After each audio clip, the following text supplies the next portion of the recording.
বিজেপিকে অনেকে চাই না, তার প্রমাণ পেয়েছি। কারণ মদখোর, গেঁজাখোর, তাড়িখোর, পাতাখোর যারা বিজেপি করে বেড়ায়, হ্যাঁ, আরএসএস করে বেড়ায়, তারা বিজেপিকে চায়। কিন্তু শিক্ষিত সমাজ, শিক্ষিত হিন্দু এরা কোনোদিন বিজেপিকে চায় না, দাঙ্গা চায় না, অশান্তি চায় না। এরা সাম্প্রদায়িক দলকে না নিয়ে আসার জন্য দুহাত ভরে আপনাকে ভোট দিয়েছে।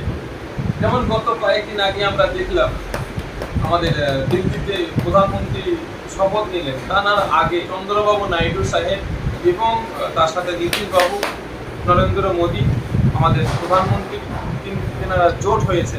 চন্দ্রবাবু নাইডুর একটা বিবৃতি আমরা দেখছিলাম সোশ্যাল মিডিয়া আপনাদের মাধ্যমে দেখছিলাম যে তিনি নাকি মুসলিম সমাজের জন্য বিভিন্ন রকম সংরক্ষণ চেয়েছে।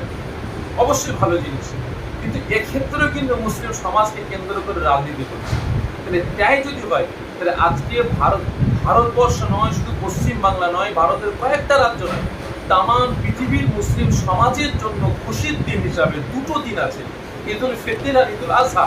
তাহলে ঈদ উল ফিতরের দিন কদিন মুসলমানদের জন্য ছুটি দিয়েছে, ঈদ উল আজহা সামনে কোরবানি আসবে, কদিন ছুটি দিয়েছে? আমাদের তো 3 দিন। কিন্তু দেখা যাচ্ছে ঈদের দিনও পরীক্ষা পড়ছে, ঈদ উল ফিতর আজহার দিনও পরীক্ষা পড়ছে।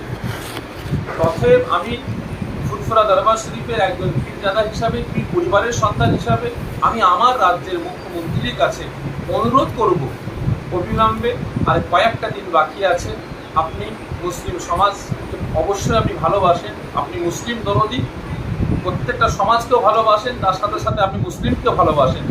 অতএব যেমন মুসলমান দু হাত ভরে আপনাকে ভোট দিয়েছে, মন খুলে আপনাকে ভোট দিয়েছে, কারণ এই যে ভোটটা হয়েছে আমার রাজ্য সহ আমার দেশে, এ থেকে একটা ভালো শিক্ষা আমার দেশের বিশেষ করে মুসলিম সম্প্রদায় আমরা পেয়েছি। কারণ আমার দেশে, আমার রাজ্যে আজকে বিজেপিকে অনেকে চাই না, তার প্রমাণ পেয়েছি। কারণ মদখোর, গেঁজাখোর, তাড়িখোর, পাতাখোর যারা বিজেপি করে বেড়ায়, হ্যাঁ, আরএসএস করে বেড়ায়, তারা বিজেপিকে চায়। কিন্তু শিক্ষিত সমাজ, শিক্ষিত হিন্দু এরা কোনোদিন বিজেপিকে চায় না, দাঙ্গা চায় না, অশান্তি চায় না। এরা সাম্প্রদায়িক দলকে না নিয়ে আসার জন্য দুহাত ভরে আপনাকে ভোট দিয়েছে। তো অবিলম্বে আপনার কাছে অনুরোধ করব, এই ছুটিটা যাতে আরও কয়েকদিন বাড়ানো যায় সেদিকে আপনি খেয়াল রাখবেন। এবং তার সাথে সাথে আপনি আমার রাজ্যের পুলিশ মন্ত্রী, আমাদের কাছে বিভিন্ন জায়গা থেকে, বিভিন্ন জেলা থেকে বিভিন্ন গরু ব্যবসায়ীরা এবং শুধু সাধারণ মানুষ, দেখা যাচ্ছে আমাদের তালতলা হাট, গরুহাট, তালতলা হাট, এই তালতলা হাটে গরু কিনতে গিয়ে অনেক জায়গার মানুষ গরু কিনে নিয়ে বাড়িতে যাচ্ছেন, কেউ কলকাতায় যাচ্ছেন, কেউ হাওড়া যাচ্ছেন, কেউ মেদিনীপুর যাচ্ছেন, কেউ 24 পরগনা যাচ্ছেন।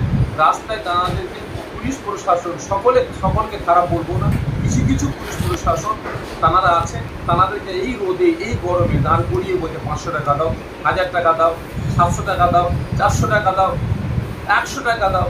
এই 100টা টাকার জন্য, 500টা টাকার জন্য এই কাঠফাটা রোদে ঘন্টার পর ঘন্টা দাঁড় করিয়ে রাখছে। অবিলম্বে এদিকে দৃষ্টি আকর্ষণ করার জন্য আমি আমার রাজ্যের পুলিশ মন্ত্রীর কাছে অনুরোধ করব।